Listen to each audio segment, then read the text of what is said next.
بسم اللہ الرحمن الرحیم۔ السلام علیکم عزیز طلباء و طالبات، امید کرتی ہوں کہ آپ سب لوگ خیریت سے ہوں گے۔ آج کے لیکچر کا آغاز ہم میر تقی میر کی غزل کے شعر نمبر 5 سے کریں گے۔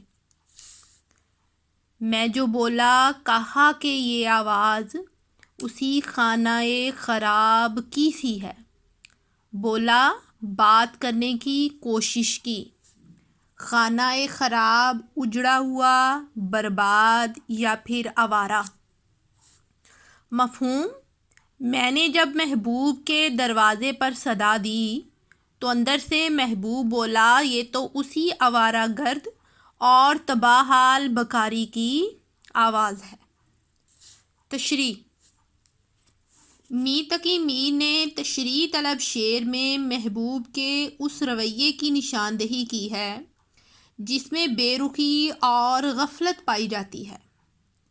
شاعر کا دل بے شمار تمناؤں کا ٹھکانہ ہے اور ان کی تکمیل کے لیے کوئی راستہ نکالنے کی کوشش کرتا رہتا ہے۔ ان آرزوؤں میں سے ایک کوچہ محبوب تک پہنچنا ہے۔ کوچہ محبوب، محبوب کی گلی تک پہنچنا ہے تاکہ اس سے ملاقات ہو سکے۔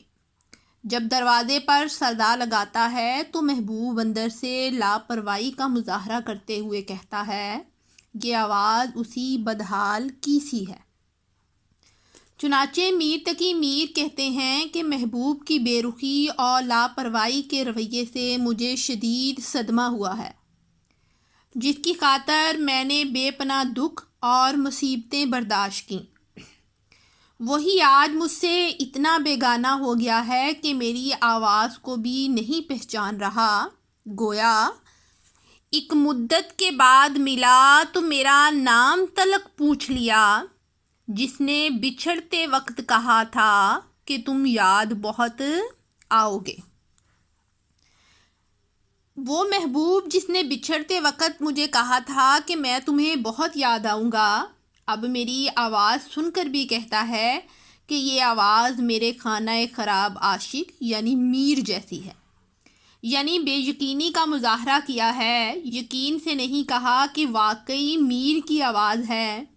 محبوب کی یہ بے رخی کا رویہ میرے لیے شدید دکھ، صدمہ پہنچانے کا باعث ہے۔ اسی حوالے سے شاعر کہتے ہیں، اذیت مصیبت ملامت بلائیں تیرے عشق میں ہم نے کیا کیا نہ دیکھا، کہ ہم نے محبوب کے عشق کی خاطر طرح طرح کی مصیبتیں اور اذیتیں برداشت کیں، اور اب وہ محبوب جو ہے وہ ہماری آواز بھی نہیں پہچانتا۔ شعر نمبر 6۔ آتش غم میں دل بنا شاید، دیر سے بو کباب کی سی ہے۔ آتش غم دکھوں کی آگ، دل بنا دل جلنا، بو خوشبو، کباب گھی میں تلی ہوئی قیمے کی ٹکیاں مراد جلا ہوا۔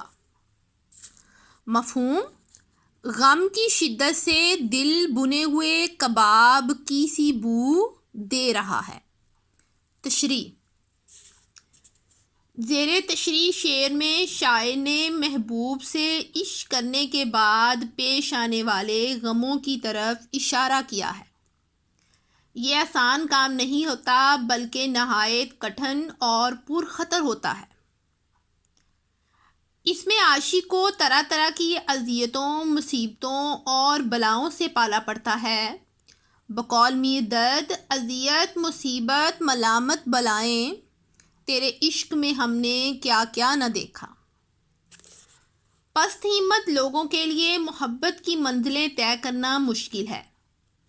وہ اس راہ میں پیش آنے والے حالات کو برداشت نہیں کر پاتے اور وہ آغاز میں ہی حوصلہ چھوڑ جاتے ہیں۔ میر کے نزدیک یہ خاردار وادی ہے، خاردار کانٹوں بھری وادی ہے، جہاں مسلسل محرومیاں ہیں اور یہ محرومیاں غم کی آگ کو مسلسل جلائے رکھتی ہیں۔ چنانچہ میر تقی میر کہتے ہیں کہ میرا دل محبوب کی جدائی، زمانے اور دشمنوں کے ظلم و ستم سے مسلسل دکھوں اور غموں کی آگ میں جلتا رہتا ہے، گویا محبوب کی جدائی کی وجہ سے میرے دکھوں اور غموں میں کمی نہیں آ رہی، بلکہ ان میں مسلسل اضافہ ہو رہا ہے۔ جس طرح آگ کے دہکتے ہوئے انگاروں میں جلن اور تپش کی شدت میں اضافہ ہوتا رہتا ہے، اسی طرح میرے غم اور دکھ گویا دہکتے ہوئے انگارے ہیں کہ جن میں مسلسل اضافہ ہو رہا ہے، اور میرا دل گویا کباب ہے جو انگاروں پر بھن رہا ہے۔ اور اب تو دل کی کیفیت دیکھ کر یوں لگتا ہے کہ جیسے جلتے ہوئے کافی دیر ہو گئی ہے، کیونکہ اس کے جلنے کی بو ہر طرف پھیلی ہوئی ہے۔ دراصل غموں اور دکھوں سے میر کا دل جل کر رہ گیا ہے، جیسے کباب کو آگ جلا دیتی ہے۔ گویا اسی حوالے سے شاعر کہتے ہیں، ایک ڈیری راکھ کی تھی صبح جائے میر پر، برسوں سے جلتا تھا شاید رات جل کر مر گیا۔